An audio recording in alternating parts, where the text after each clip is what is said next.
Oregon freshman forward Troy Brown was selected 15th overall by the Washington Wizards in the 2018 NBA Draft.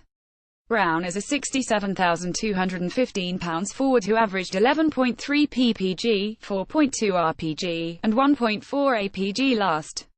Brown earned Pac-12 All-Freshman honorable mention. He will turn 19 years old on July 28.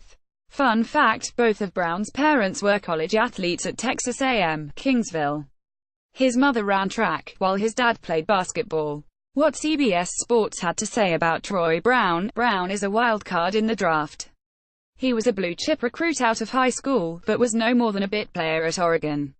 But similar to Jaylen Brown coming out of Cal, he has the ideal size and athleticism to mesh perfectly in the NBA that is becoming increasingly more positionless. For more on how Brown's game will translate at the next level, check out the video above with Jamie Hudson and Aaron Fentress, via Jason Quick. Oregon's Troy Brown, point guard trapped inside a wing's body. The Eugene Police Department confirmed to KEZI News in Eugene that former Oregon football linebacker Fotu Liato was killed in a rollover car accident earlier this morning. Breaking, EPD confirms former Ducks football player Fotu Liato, 21, was killed in the rollover accident near Autzen Stadium this morning.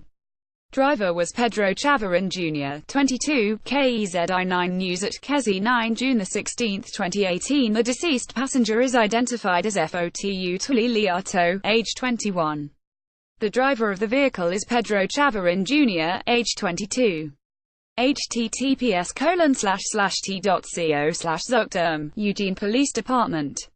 At Eugene Police June 16, 2018, Liato was dismissed from the Oregon football program in May, following his second arrest of the year April on charges of theft, criminal trespassing, and criminal mischief. This was compounded by charges from January for misdemeanor trespassing. Liato had 14 tackles as a linebacker for the Ducks during the 2017. More on this story as it develops. Fotu Liato from the Oregon Athletic website is pictured below. Creighton University sent the following out Wednesday morning. The Creighton University Athletics Hall of Fame will add a pair of all-time greats to its ranks on Saturday, August 25 at the Marriott Capitol District Hotel in Omaha. This year's inductees in the 51st Hall of Fame class are Dana Altman and Kyle Korver. Altman was head men's basketball coach at Creighton from 1994 to 2010, and remains the program's all-time wins leader with a 327-176 mark. He took the Blue Jays to 13 postseasons, including 7 NCAA tournaments. The Wilbur, Neb, native was named Missouri Valley Conference Coach of the Year in 2001 and 2002, and in 2007 named an all-time coach on the MVC's All-Centennial team. He still owns MVC coaching records with 13 consecutive postseasons, 11 straight 20 wins, 13 straight years of 10 league wins, 288 league games coached and 6 Arch Madness titles. Altman is entering his 9th year as head coach at the University of Oregon, and led the Ducks to the 2017 Final Four. He owns a 743-350 career record in 33 overalls as a head coach, which also includes stops at Southeast Junior College 1982-83, Moberly Junior College 1983-86, Marshall 1989-90 and Kansas State 1990-94. He is one of 6 active Division I coaches with 21 consecutive winnings, joining Mike Krzyzewski, Tom Izzo, Roy Williams, Bill Self and Jim Boeheim. Korver competed at Creighton from 1999 to 2003, and remains the only men's basketball player in program history to play in 4 NCAA tournaments. He was a consensus second-team All-American as a senior, when he was named the Mid-Season National Player of the Year by ESPN's Dick Vitale. Korver was a 2-time Valley regular season and tournament MVP and inducted into the MVC's Hall of Fame in 2010. He remains the Creighton and MVC record holder with 371 career three-pointers made, and still ranks in the top 10 in CU history with 819 three-point attempts first, 89.1% free throw percentage first, 45.3% marksmanship from three-point range third, 172 steals fifth and 1,801 career points sixth. Korver was the 51st overall pick in the 2003 NBA draft and has played with the Philadelphia 76ers, Utah Jazz, Chicago Bulls, Atlanta Hawks and Cleveland Cavaliers during a 15-year professional career. He is the only player to lead the NBA in three-point percentage 4 times, and he ranks 4th in NBA history with 2,213 career three-pointers, 6th with 43.1% shooting from three-point range and 16th with 88.1% accuracy from the free throw line. The Creighton Athletics Hall of Fame contains 84 inductees, plus the 1991 Creighton baseball team. It started in 1968 with the induction with Bob Gibson, and features 31 former Blue Jay men's basketball coaches and student athletes. The Saturday, August 25th event will commence with a social hour at 6 p.m., with the dinner and program to follow at 7 p.m. Tickets to the event are $100 per person or $1,000 for a table of 10. For former Creighton student athletes and their immediate families, tickets are $75 per person. Reservations can be made at http://www.gocreighton.com/athletics-events. For more information about the event, contact Margaret Bennett by phone at 402-280-5577 or by email at mbennett@creighton.edu. It wasn't the end to the anyone envisioned for the Oregon Ducks, who came into the NCAA College Softball World Series with a 1 ranking.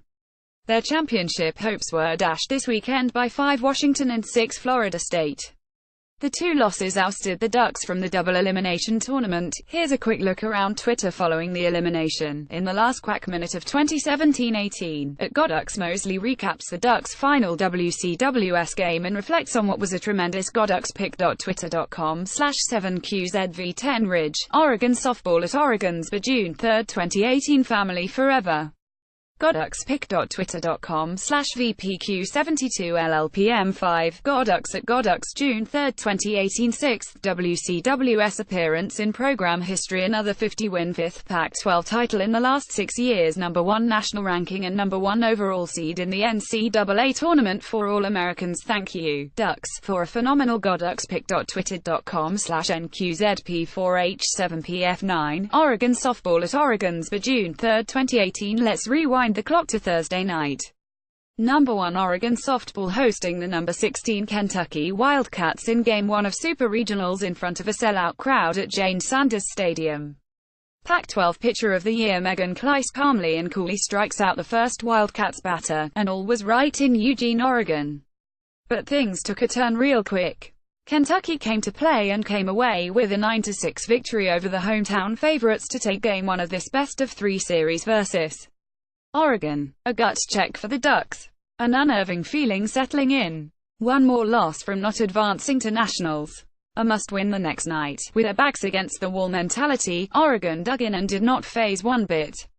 The Ducks went on to win 6-1 Friday evening and then an 11-1 run rule win today to advance once again to the College World Series. The Ducks learned 2 very important lessons that Friday night that just may pay off in Oklahoma City, home of the WCWS. The first, what it feels like to lose. The second, how to bounce back from it. The Ducks now have a taste of what it feels like to lose at this level of play, face adversity, and fight with their backs against the wall. Yes, the Ducks had 3 conference losses earlier in the, but the Ducks have not experienced a loss at this caliber. Not with the on the line and the possibility of not playing one more game. This is probably the best time that it could happen to us as a team, said Oregon senior DJ Sanders on the timing of Thursday night's loss. Even during regionals, I don't think we played as well as we should have could have. So we thought, okay, maybe this is the wake-up call, we need to come out and play like we know we can, how we should be. So really the first game was probably the wake-up call that we needed. Certainly I think every team has a gut check, said Oregon coach Mike White. It happens a lot. You either got to persevere in those moments and come back and believe in what you're doing, or you go home. And so I think the finale of all, this team stepped up and that's what you got to do, have to do. We learn more from our mistakes than we do our successes, and for the Oregon Ducks, those lessons, how to look adversity in the face and overcome it, may just punch a ticket into the national championship.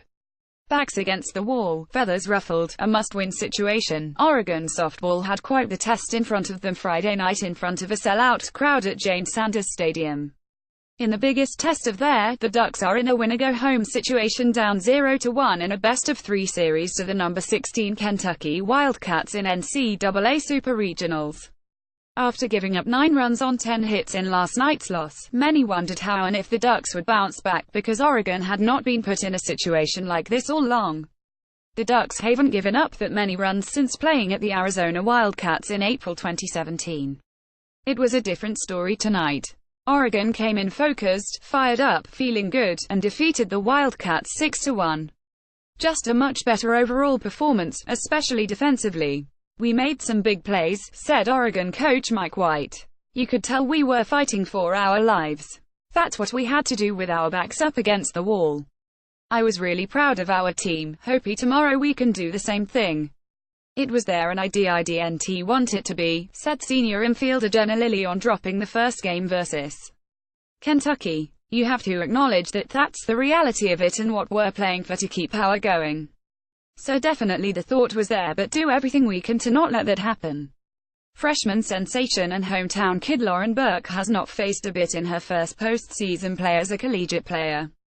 Burke, from Marist High School, here in Eugene, Oregon, has batted 5 for 6 with 7 RBIs and 2 homers this postseason. But this is not over quite yet. 1 down, 1 to go. Oregon softball must have back-to-back wins over the Wildcats to advance to the College World Series. One more game tomorrow evening, 6 p.m., and Jane Sanders Stadium. Will the same team that came in focused in Game 2 repeat itself in Game 3, or will the momentum swing back to Kentucky's side as it did in Game 1? Softball fans are in for a real treat tomorrow night with a trip to nationals on the line. 4 errors, 9 runs given up, 10 hits allowed, a rather uncharacteristic night for the No. 1 seeded Oregon Ducks in Round 1 of the NCAA Super Regionals.